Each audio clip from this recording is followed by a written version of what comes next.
Halo semua, jadi hari ini laptop sebenarnya kita pegang udah cukup lama dan emang cukup unik juga ya. Ini laptop menurut gua benar-benar menarik banget. Kayaknya udah lumayan banyak ya reviewer lain yang nge-review ini laptop. Dan ini gue benar-benar suka banget sama ini laptop. Ini namanya HP Pavilion Aero yang 13 inci dan ini yang menggunakan serinya AMD. Ini menggunakan 5600U dan menggunakan 16 GB DDR yang jalan di 3200 MHz dan ya kita dapat internal atau karena menggunakan APU ya, karena U series. Nah jadi ini tuh kalian bisa lihat ini laptop benar-benar pertama gue liatin ya. Ini berapa entengnya ini laptop ya. Semua di sini yang di kantor semua pada kaget kalau ini laptop tuh benar-benar enteng banget. Dan ini beratnya itu sekitar berat itu sekilo kurang 1 gram. Jadi ya benar-benar enteng banget. Dan dari ya gue sih bilang tadinya sih gue bisa bilang kalau gue sebelumnya pada saat megang ini laptop dan ngeliatnya, gue ngeliatnya kayak dia laptop biasa banget dan gue bakal ngerasa kalau ini build quality-nya pasti nggak sebaik yang gue harapkan. Ternyata enggak dan gue gue senang sih sebenarnya dibuktikan salah dengan first impression gue. Jadi di sini semuanya yang gue temukan adalah laptop yang benar-benar menarik banget buat anak yang sekolah, kerja maupun kuliahan. Cuman bukan yang memerlukan power yang besar atau memerlukan CUDA karena di sini kita mendapatkan GTX series atau RTX series. Di sini cuman APU-nya doang.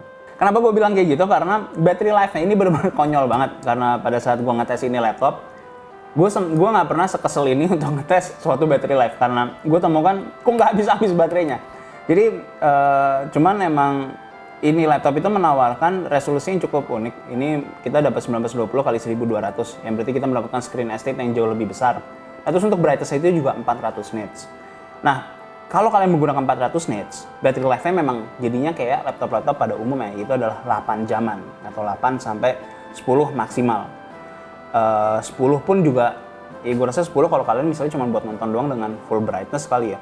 Karena kalau nggak semuanya, jadi kalau cuma pas pada saat nonton doang kalian nyalakan sampai full brightness, mungkin ya kalian bisa sampai cuma 10 jam. Tapi kalau full time selama 8 atau 7 jam, yang gue temukan sih kayak paling rendah sekitar 6 sampai 8 sih. Paling rendahnya itu di 6. Cuman average-nya harusnya bisa mencapai 8 sampai 10 karena kecil kemungkinan kalian ya menggunakan ini dengan full brightness terus-terusan kalau tanpa baterai atau tanpa nyolok. Nah, untuk bagian colokannya ini juga cukup unik ya. Karena menurut gue ini kita juga nggak sengaja taunya karena ini ada si Joshua tadi yang karena dia cuma ngeliat HP-nya doang. Jadi langsung dicolok sama dia kan. Dan emang colokannya juga muat. Ternyata sama colokannya NV series yang gue pakai di sini gitu loh.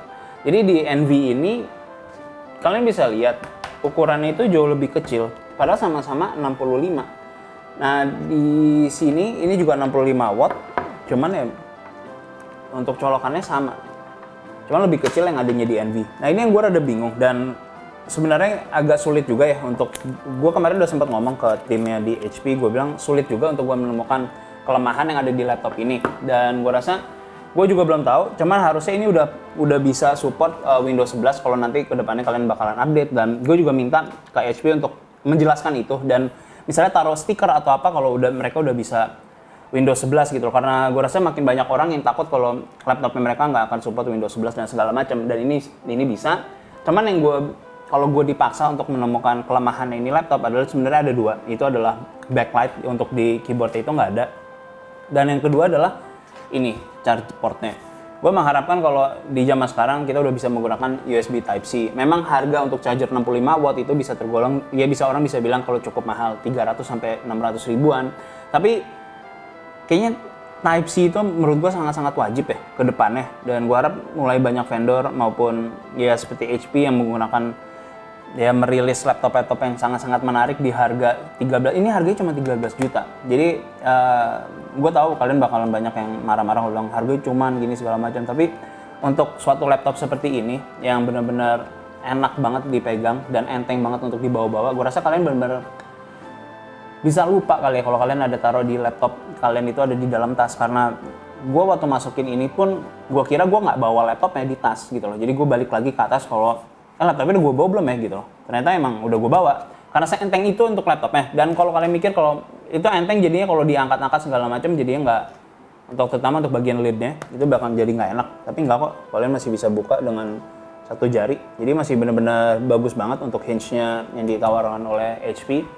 Dan gue rasa ini malah HP tuh rada, gue sendiri sih rada bingung ya, karena ini bisa ngemakan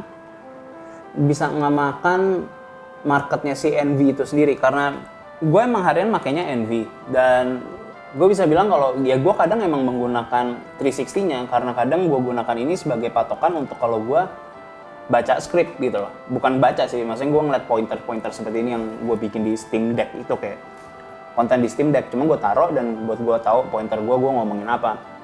Cuma kan nggak semua orang ya, dan nggak semua orang akan menggunakan juga touchpad-nya, nggak menggunakan perlu pen-nya. Dan ini yang gue rasa bakalan dimakan marketnya oleh si HP Pavilion. Jadi kayak kesannya HP itu ngebikin suatu produk yang banyak orang meminta gitu loh. Harganya kalau bisa di bawahnya Envy, tapi mayoritas fitur bisa kurang lebih sama dengan ukuran resolusi 13, layar 13, terus juga kita mendapatkan performa yang berkencang banget di 5600U. Dan ini semua yang menurut gue bikin menarik banget apa yang ditawarkan oleh HP. Gue rasa banyak orang yang membutuhkan laptop yang punya battery life yang lama banget, dan di sini gue akan kasih tau ke kalian, tadi itu adalah worst case scenario. Best case scenario-nya yang gue temukan, kenapa gue jadi kesel, itu adalah karena baterainya nggak habis-habis. Gue udah 13 jam, ini laptop masih hidup aja, itu yang bikin gue kesel.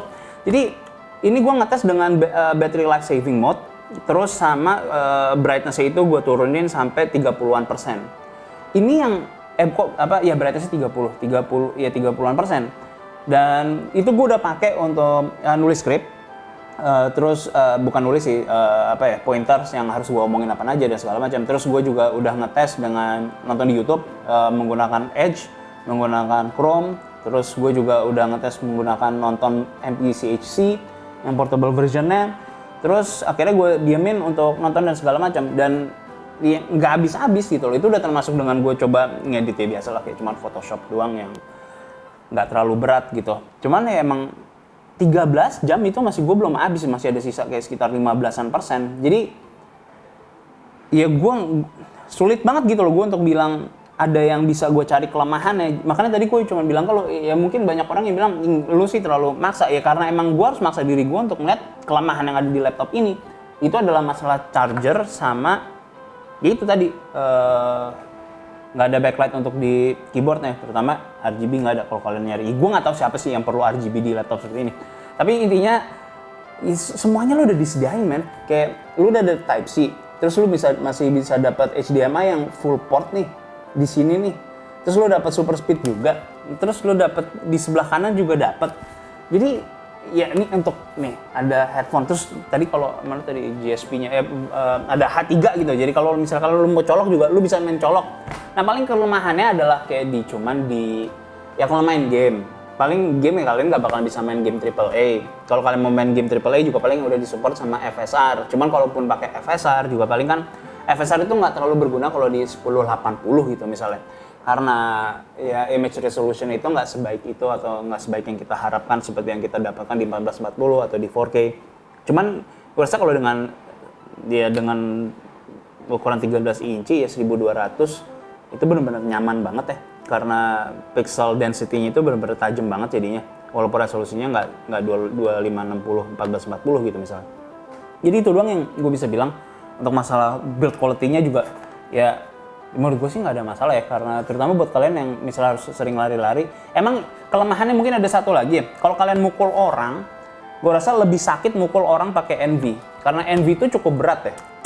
Jadi dan gue rasa orang lebih gampang berdarah atau otaknya bisa mengalami pendarahan kalau kena pukul sama Envy. Tapi kalau kena ini, karena ini mungkin plastik ya, jadi kayak masih ada bandnya, mungkin nggak 100% power yang kalian deliver ke kepala seseorang itu nggak semuanya. Jadi ya, kalian belajar fisika kan harusnya kan masalah Newton. Jadi momentum itu bakalan ada yang diabsorb sama ini laptop. Jadi kalau kalian mengharapkan ini bisa sebagai bela diri, kalau kalian menggunakan, kalau misalnya kalian membeli suatu laptop dan mempertimbangkan masalah membela diri kalian, apakah itu laptop bisa digunakan? Saran gue mungkin ya, kalian bisa beli Envy. Itu lebih berat, chassisnya juga nggak bakalan flexing seperti ini. Cuman ya kalau kalian nyari sesuatu yang enteng, gue rasa ini nggak ada lawannya sih. Ini benar-benar menarik banget, dan gue rasa kayak semua orang juga akan merasakan hal yang sama. Mungkin kalian kalau ngelihat produknya, mungkin ngerasa kurang menarik dan segala macam. Tapi kalian pegang dulu, kalian coba lihat performanya seperti apa. Gue rasa kalian akan kaget dengan performa dan layar yang ditawarkan. Oh iya, sama layarnya nih.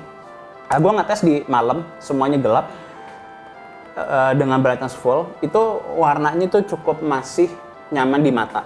Jadi gue nggak tahu apa yang digunakan sama mereka ya, sama HP untuk di displaynya. Sama untuk warnanya ini udah 100% sRGB. Memang kalian nggak akan bisa menggunakannya sebagai sesuatu laptop yang 100% berguna banget buat kalian untuk professional work. Cuman harusnya sudah cukup untuk semi pro. Jadi ini menurut gue udah laptop yang benar-benar baik banget untuk keperluan kalian apapun. Nah untuk masalah benchmark, di sini gue akan kasih kalian rangkuman dikit doang. Karena di R20, ya gue rasa semua orang udah tahu ya 5600U itu seperti apa. Jadi di sini gue kasih lihat kalau performanya itu dapat untuk multi core 20725 dan untuk single core itu 534. Jadi ini benar-benar kencang banget untuk laptop ukuran 13 yang enteng banget. Terus di R23 hasilnya pun juga sama, kencang lagi 6993 dan untuk single core itu 1376. Apalagi yang lu bisa minta untuk laptop yang nggak nyampe sekilo, ya 1 kilo kurang 1 gram. Terus di Indigo juga hasilnya sama, 734 di bed dan di supercar itu 1,646. Jadi benar-benar ya lu bisa ngerender juga gitu loh dengan laptop seperti ini. Dan di V-Ray hasilnya juga sama di 7693. Jadi overall sih menurut gue kalau kalian emang mikir gue bakalan kerja misalnya buat ngerender, ya kalian juga bisa. Mungkin ini bisa digunakan untuk kalian yang harus ngerender darurat, atau misalnya kalian adalah seorang arsitek yang ada mesin utama di rumah untuk ngerender yang menggunakan VGA yang ada kudanya, atau menggunakan akselerator seperti Tensor Cores, itu kalian bisa gunakan. Jadi kalau misalnya kalian menggunakan kayak punya Houdini atau fluid simulation dan segala macam ada di PC kalian, dan hasil akhirnya kalian mau ekspor atau kalian mau ngedit sedikit doang, ada perubahan kalkulasi atau perubahan sedikit yang harus dikasih kepada klien, kalian bisa lakukannya di laptop ini. Cuman nggak bisa sebagai major worknya itu ada di laptop ini. Tapi setidaknya kalian masih bisa tweaking sebelum ketemu sama kliennya di laptop ini. Jadi itu aja untuk review si Aero ini. Yang gue harap sih kalau kalian lagi emang mencari laptop di harga 13-an agak sulit ya menurut gue ya untuk bisa bersaing dengan raw performance yang ditawarkan oleh 5600U yang ada di HP Pavilion ini. Dan gue rasa sekarang keentengan sih ya. Keentengan itu adalah suatu hal yang benar-benar penting bagi banyak orang. Karena buat gue sih, gue jadi cukup ragu sih. Gue antara pengen NV atau ganti ke sini, karena ini benar-benar nyaman banget buat bawa kemana-mana dan siapa aja gue juga bisa gunakan ini laptop. Jadi ya kelemahannya cuma di situ doang, nggak ada 360 dan nggak ada touchscreen yang gue rasa nggak semua orang memerlukan itu. Jadi kalau kalian kuliah, kalian sekolah dan segala macam, ini bakalan benar-benar cukup banget buat lo semua. Sekian dari gue Sony, and see you guys.